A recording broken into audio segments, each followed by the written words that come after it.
exactly did you guys do to get me back onto the Antithesis? Every time I think this program dies, y'all manage to bring it back with a vengeance. But I'm not exactly complaining. I mean, this gives me a chance to get some of my rage out, and given the last few months of my personal life, I definitely need a forum to do it. As I was getting my phone activated a couple of weeks ago, I was observing through Facebook how certain people were acting. And one of the things that caught my attention was a teenage girl, no older than 14, I would think, dressed pretty provocatively. I mean, this is stuff that I would not catch my daughter out of the house with. And she was also being very openly flirtatious to guys.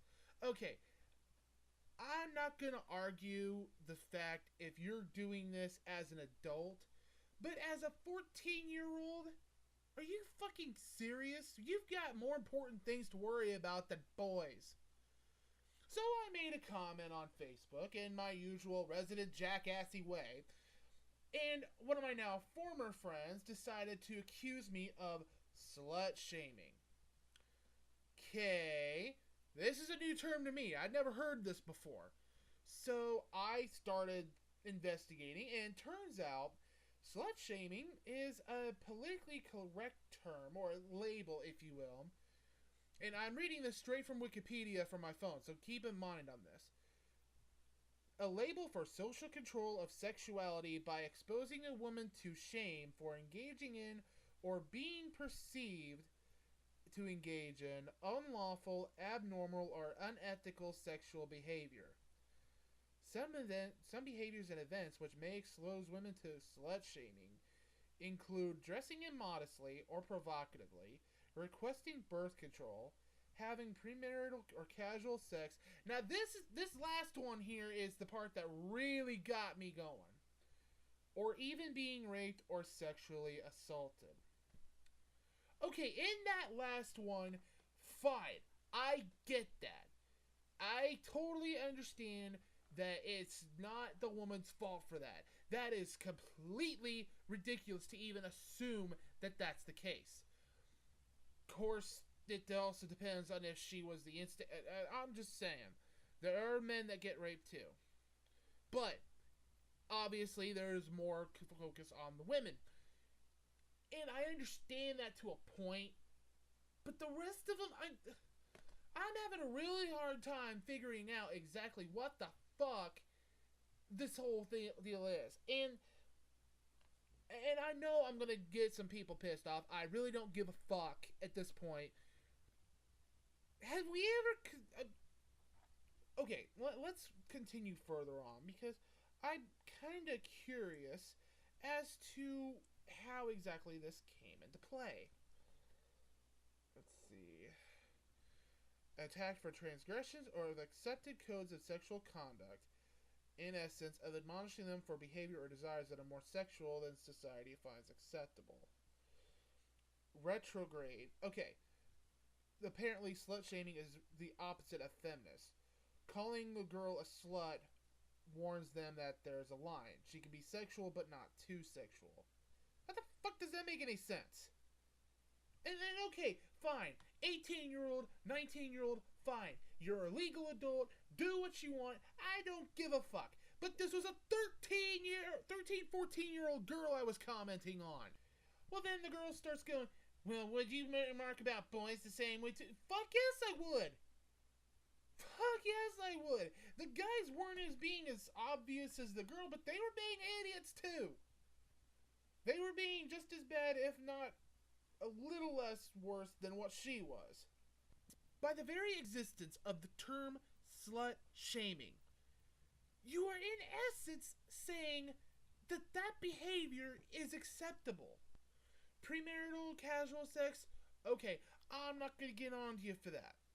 I kind of done that myself in the day. I'm not one to make any judgments. Alright, fine. If you are of legal age. If you are under 18, or the minimum age wherever your state is, then I gotta start asking questions. I gotta start asking, okay, where are her parents? Why are they allowing this to happen like this? This is not something that should be doable.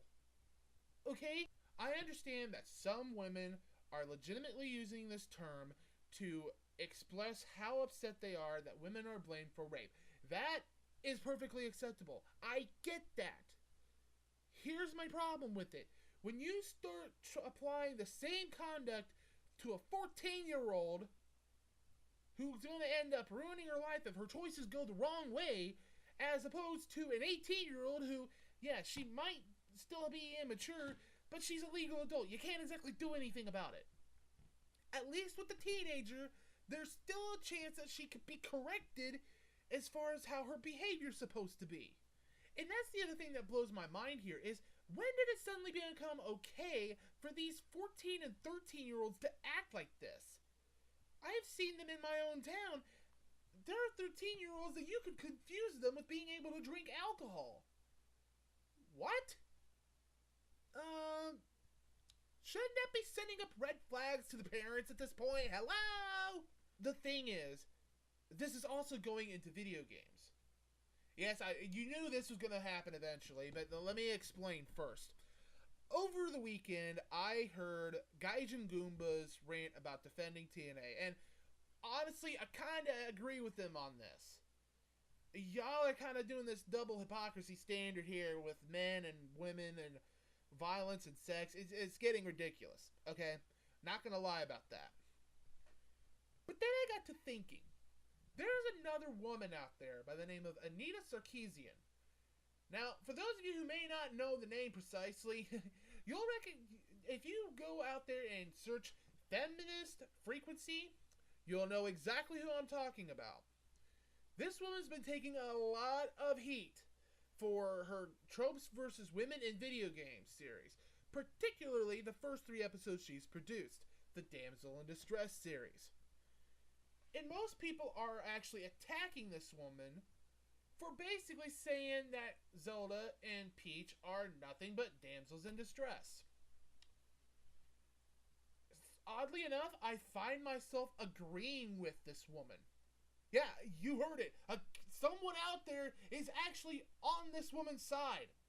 And I hope for the love of Jesus Christ that Anita is listening to this program, because, honey, I gotta give you a round of applause. You have been saying what I've been thinking for the better part of a decade now. Take Batman Arkham City, for example. Catwoman.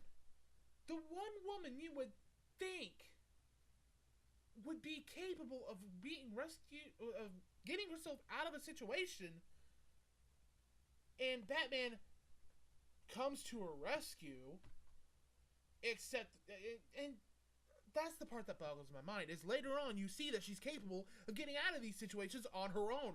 Why did we need that setup at the start? There are so many different ways that we can explore games, that we can explore worlds and content. And it sucks that we keep going back to the same repetitive context. This woman is getting flat out attacked. No wonder she's disabled comments on the videos. The few people who want to compliment her on this stuff, like me, were overshadowed by the people who were bitching nonstop about it. She said it herself. You have to be able to critique and enjoy things at the same time. The point is, feminism isn't bad. I can agree to an extent that it's gone over and beyond to a point. There are times when I start honestly wondering if things really are equal anymore, or if women are starting to oppress men. Yes, I said it. We need to be equal. Right now, we're equal in some areas, but there's still that... Feminism itself isn't bad. It's the people that take it to the extremes. The people who have the indecency to create a term like slut-shaming, which in reality is actually doing worse on degrading women, because now suddenly, okay, if it's okay for that term to exist, then that obviously means that behavior is acceptable at all age ranges. Are you starting to see where I'm getting at here? At least Anita is doing it in a way that makes sense, number one, and number two is looking at it from a critical and systemic process, and number three, she's being mature about it. She's not trying to insinuate that men are inferior to women. On the contrary, she's even made comments in her video that these situations that she's talking about damage the stereotypes of men just as much as they do women. So I don't see why everyone's so pissed off about this. How about you make everything equal? Because so long as that's the case, we won't need feminism. But so long as they are not equal, I don't see why we can't have it. This is JMC, your friendly resident jackass. And that's the episode this time. I'm still working on an outro for this. Give me a break.